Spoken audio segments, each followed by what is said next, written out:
The Rotary Adventure in Human Rights program was first offered in 2015 by Winnipeg Rotarians as a project with World Peace Partners and the Canadian Museum for Human Rights.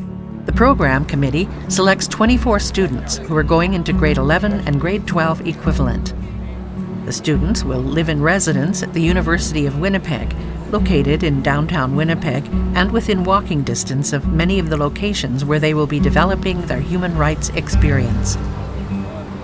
Originally, when I was first asked, I was surprised I was asked. I am involved in my groups, but I'm not the leader of our group. I thought this program was more for the elite humanitarians. What's really interesting about this kind of human rights program is where the blends of people, the diversity of people, where people come from, what their experiences are. People bring many, many, many different things to the table. I think the biggest part of the program that's had an impact on me is watching these young people starting out the week very shy, very unsure of themselves, and yet they're starting to open up.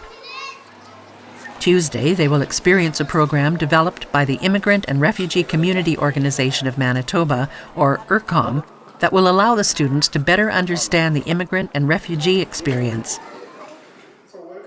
They will visit a few of the affiliated support organizations to learn more about specific programs. Their day will end in Winnipeg Central Park, where they and Rotarians host a free barbecue for the whole community. Today I'm doing the Rotary Adventures in Human Rights. We have quite the morning pack of adventure for you guys today. We're going to do a walking tour of the neighborhood.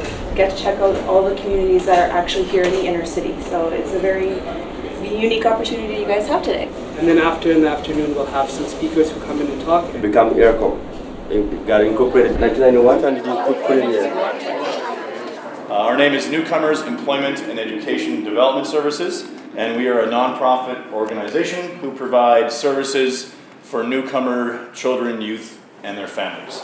We have about 80 staff members, but we probably have 250 volunteers as well. Two things that really stuck with me is Indigenous issues and newcomer issues. Many of the struggles that newcomers face, Indigenous people also face. It's a big blessing that I'm able to be a part of this program altogether. One thing that really opened my eyes, seeing everything, it's just makes it so real, because before you just see it in the pages of your textbooks, you hear people talking about it, you read it up online, and I think that really impacted me. In our town we don't have as many resources for newcoming Canadians, so going forward I think that it'd be nice to have something potentially for high school students in Fort McMurray to connect with other newcoming Canadians. They have those programs like IRCOM and the Welcome Center.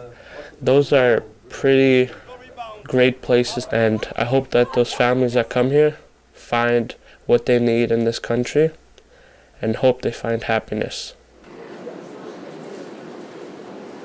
3 days will be spent at the museum, where the students will actively participate in presentations and discussions on various aspects of human rights. Human rights are universal. You're going to learn about the United Nations Universal Declaration of Human Rights. When you see a situation or you read about something or you get information, how do you actually analyze it? How do you make that crucial decision about whether in fact there is something you could be doing on an individual basis? Ourselves to move forward the human rights movement. For myself personally, I always found that I wanted to go into a career that was very capitalist, like corporate law. But I find now more I want to help people. I want to be a human rights lawyer or look into how we can use capital.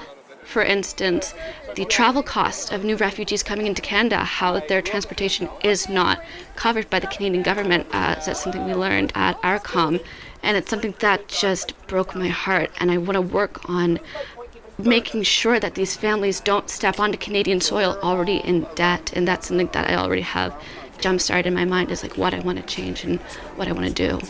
Why I'm here today is because I'm able to see that no matter all the despair and the struggle and violence, is that you can choose something else.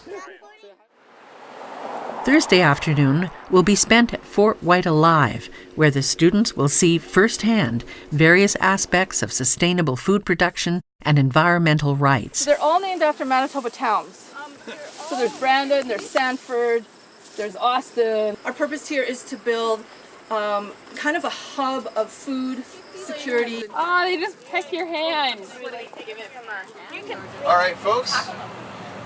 Here we go. The afternoon also includes a bison safari, where they will learn about the practical and spiritual interconnection of the bison with the indigenous peoples of the Great Plains of North America. The welfare of the species.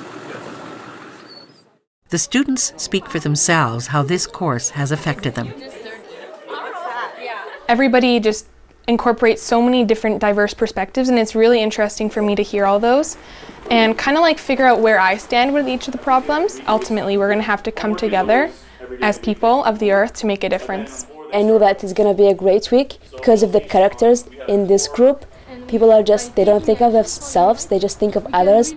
I was just like writing notes all the time about the things that I'm going to do when I get home. Hi! Oh, wow. Teamwork, yeah. As a teacher, I'm also a student.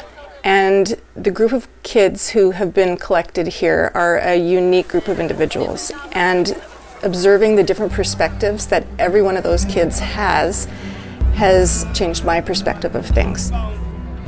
For more information, go to the website and download an application, worldpeacepartners.org.